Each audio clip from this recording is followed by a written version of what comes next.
Fellas, what is going on? So, wanted to come to you today, give you just a quick video with a few graphics to break down the difference between pellets, gels, and shots. Which shots are the best for who? How well does the gel and the pellets work for us? Us meaning FTM, transgender men. Before I go on, don't forget to subscribe, like the channel, show me a little love. I'm supposed to say that. Okay, so shots. Remember, testosterone is an intramuscular medication, number one. That means that it is meant to be received through the muscle so that it can properly go to your bloodstream and your endocrine system so that it can rewrite your hormonal or your DNA and RNA.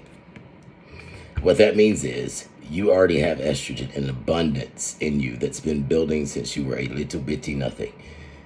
Now, with that being said, that means that estrogen overpowers and your body will always go to that default setting if it's not in the right environment to go to testosterone.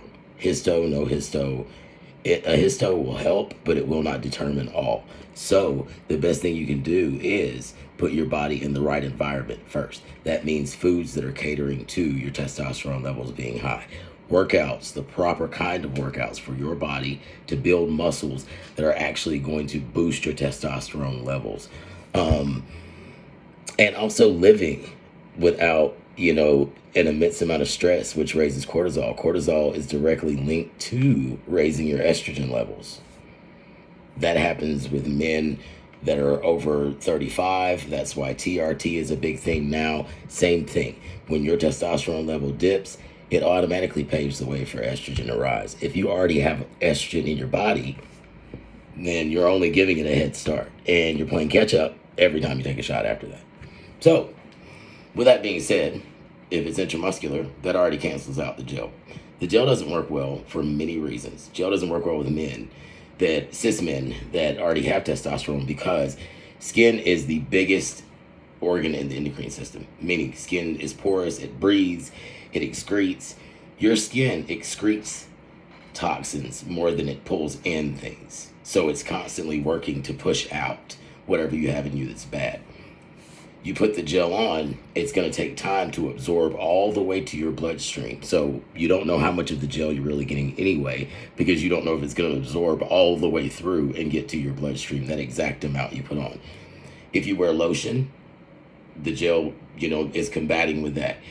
If you work in any kind of area and you put it on before you go to work, you cover up, you might sweat the gel off, or whatever fabric, polyester will suck it right off. Cotton will help press it up against, but how many shirts are 100% cotton now and how many people actually buy those?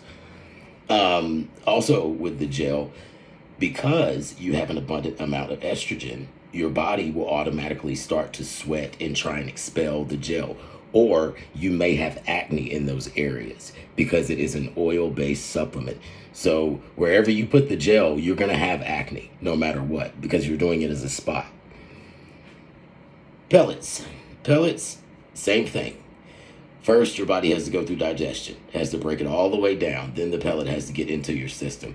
Testosterone spikes. It aromatizes after 3 days. If it takes 24 hours to get into your system, and let's say that it takes 24 because you don't know how quickly your body metabolizes medication, then you've got, 2 days for it to get in there, and then boom, you got to take your medication again.